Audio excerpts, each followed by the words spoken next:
Hello everyone.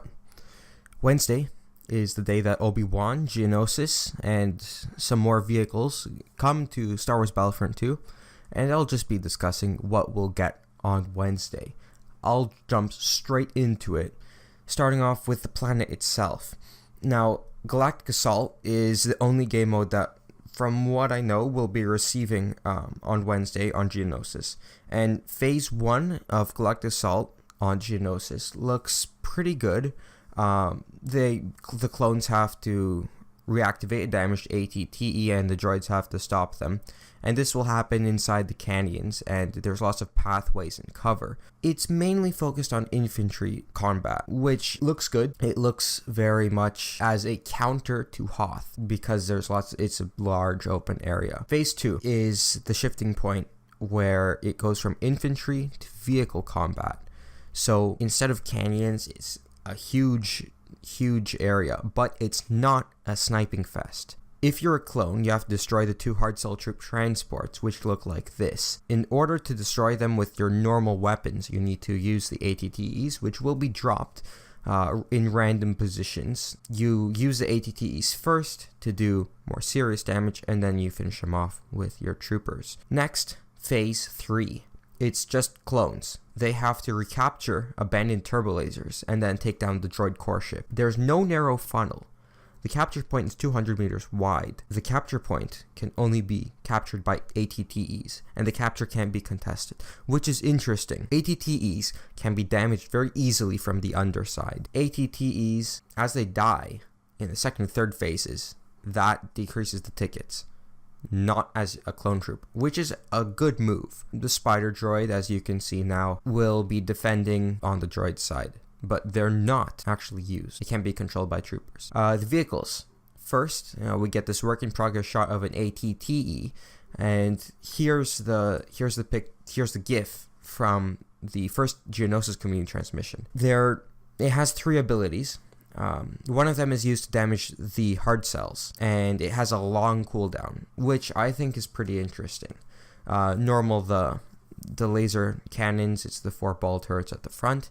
You have the main cannon, you have tactical support, which is basically it's a combination between the scan and the MTT's boost, and the AT-AT's boost. It's resistant against blaster fire, but on the underside, as I said, it will do impactful damage. Now the STAP, here's a picture of it. It looks great.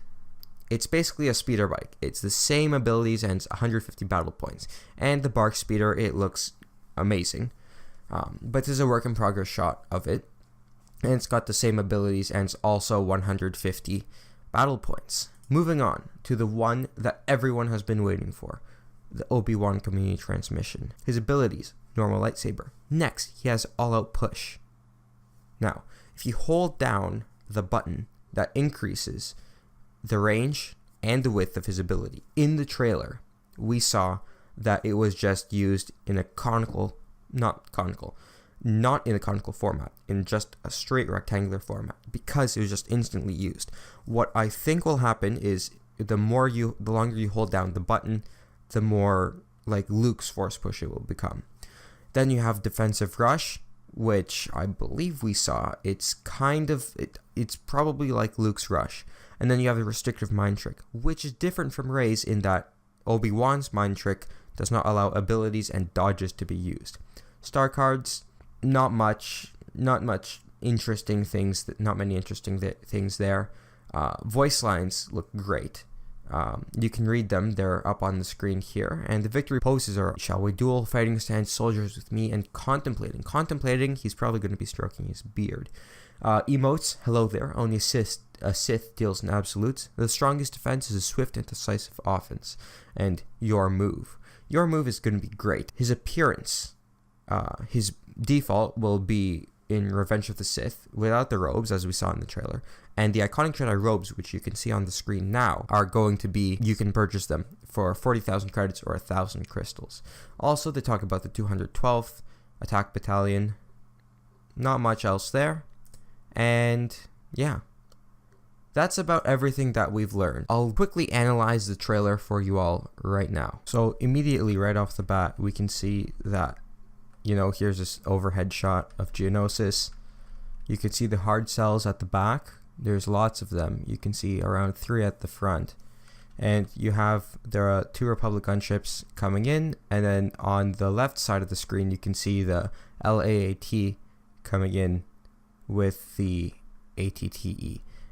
There's one just at the back there, and you can see some ranks of troopers and fighting going on in the front. Here you can see Obi-Wan. He's coming out. He's saying the balance of the Force is shaken. There's an Acclamator class Star Destroyer on the top right. There's the SPHA-T on the left. It's basically the laser ships, and numerous hard cells in the front. You can see some spider droids too. Here's Obi-Wan, and now it's thought that this clone trooper is an officer. Maybe because of the arm movement? Possibly. But here's Obi-Wan. He looks great. So here's Obi-Wan's rush ability in action. Or his main attack. I don't know. So there goes that guy. And then another use of the rush, I think. And here, I'll go forward some more frames. Here, this droid on the left is an officer droid because of the markings. It will probably be the default. Now, you can see the shape of the all-out push here. It's just, a quick use, bang, and they fly back. It's strong. Here's some bark speeders coming in between the 2 ATTEs. There's an AAT on the right there, and there's the STAP right in front. Here's a view from one of the droids. And yes, it is confirmed that AT-RTs are going to be on Geonosis. There's 2 right in front here. Here's Grievous coming in with its claw rush, going under the ATTE, and you can see the ball turrets are being used, and only one. So it's probably gonna shoot top left, bottom right, and then bottom left, and then top right. That's going to be the pattern in which they're going to shoot. There's a Hailfire droid up ahead, and you can actually see that that's the arena. That's probably the arena right in front in the distance. That was seen in episode 2. And finally, thrust surge will be working, and unrelenting advance hopefully will be working. There's not much in these frames back here, but here's Grievous with his battle damaged appearance, which we already know. But okay, yes, become the hero. This shot has sort of not really been controversial, but people have been wondering, is this guy an officer? And I would say not really. These clones in the back, they do have some markings, so I think that's a 91st Legion in the front, or just a 212th with, it's a bit darker because of lighting, and you can see that clone right there has some grime on his armor. It's nice to see that grime there. Here's a shot from the mass driver cannon. You can see on the core ship the deflections, the shielding. So that looks pretty cool. There's the hard cells being heavily damaged on every battlefront. Shows some shots from the previous content that's already in the game, and then we get to this shot where Obi-Wan destroys a super battle droid, uses his all-out push again, and there's Grievous. Now he jumps up in the air, and this is his shattered appearance. We're not sure if it's going to be legendary or not. We think it's legendary. It probably is, but we'll find out on Wednesday. It's basically more battle damaged, and here's this shot right at the end, the final clash, and you can see some pieces of cape there, and you can see that there's lots of damage on the top of Grievous's mask. You could call it a mask, and there's more damage to the torso, and he's completely lost that right earpiece. It's Star Wars Battlefront II, and that's it. That's the trailer. So hopefully you all like this video. There will be more Geonosis gameplay on Wednesday, and Obi-Wan gameplay also, as well as hopefully some 212th Attack Battalion gameplay, possibly. Anyway, I'll see you all in the next video. Goodbye.